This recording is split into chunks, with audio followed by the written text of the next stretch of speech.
The wind howled across the empty fields. A flock of black crows circled over a small, motionless body lying in the dirt.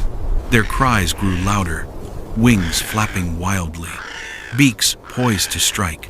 And then, a frail voice shouted through the wind, "Get away! Leave it alone!"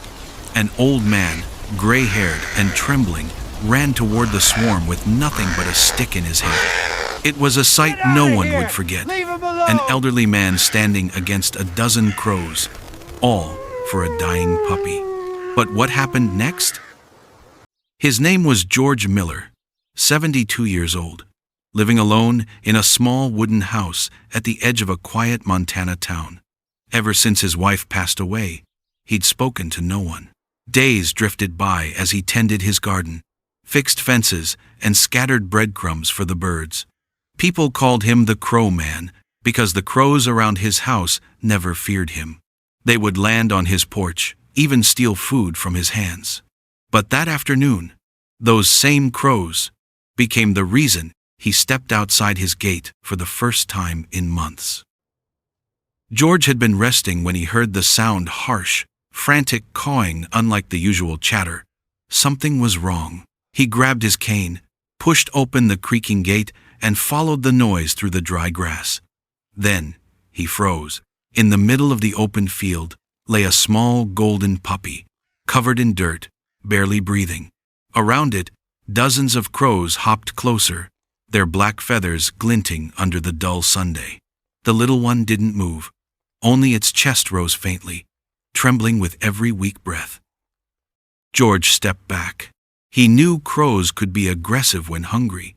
One wrong move, and they could attack. "It's already dead," he murmured, turning away. He had grown too old for this kind of fight. But then he heard it. A faint, broken sound, like a whimper struggling out of a dry throat. The puppy was still alive. George looked closer. Around the puppy's neck was a torn fabric collar, faded but still legible. On it, stitched with pale thread, was one single word: hope. He felt his heart stop. That was the same name as the dog he and his late wife once rescued, years ago. His wife had named it Hope, saying it was what kept them alive through hard times. Suddenly, one of the crows lunged downward.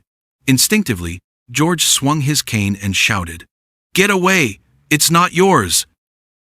He ran forward, waving his arms, scattering the crows. They lifted into the sky, screaming angrily as they vanished over the field. George knelt beside the puppy, his hands shaking. He placed a trembling palm over its chest. A heartbeat, weak but real. Without thinking, he lifted the tiny body against his chest, wrapped it in his scarf, and hurried home through the cold wind. Tears welled in his tired eyes. When his neighbors saw him carrying the muddy puppy into his house, they shook their heads. "George, it won't make it. You'll get sick. You can't take care of it." But George didn't answer. He laid the puppy on an old towel near the fireplace, cleaned its fur with warm water, and whispered softly, "You'll be fine, little one. You have to be." That night, he stayed awake, feeding it drops of milk from a spoon, listening to its tiny breaths as if guarding something sacred. 3 days later, the puppy opened its eyes. When it saw George, it struggled weakly toward him and licked his hand. Its eyes, those same deep brown eyes, looked exactly like the old Hope's. George froze. Could it be coincidence? Or was fate giving him another chance to love again? From that day on, life in the little wooden house changed. Every morning, people saw the old man walking down the lane with a small golden dog trotting beside him. The two were inseparable. Strangely, the crows that once circled his house now perched silently on nearby trees, as if guarding them. Some said they'd never seen crows act that way. Others believed the old man had earned their respect. One autumn evening, George sat on his porch. Hope slept at his feet, the firelight flickering softly through the window. He smiled faintly and whispered, "Thank you for coming back." Above, The crows called in the distance, not in hunger, but like a gentle song fading into the sunset.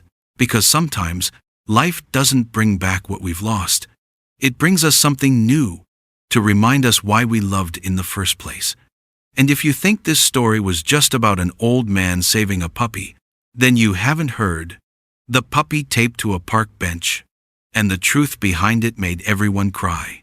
Don't miss the story beside this one. It'll break your heart in the best way.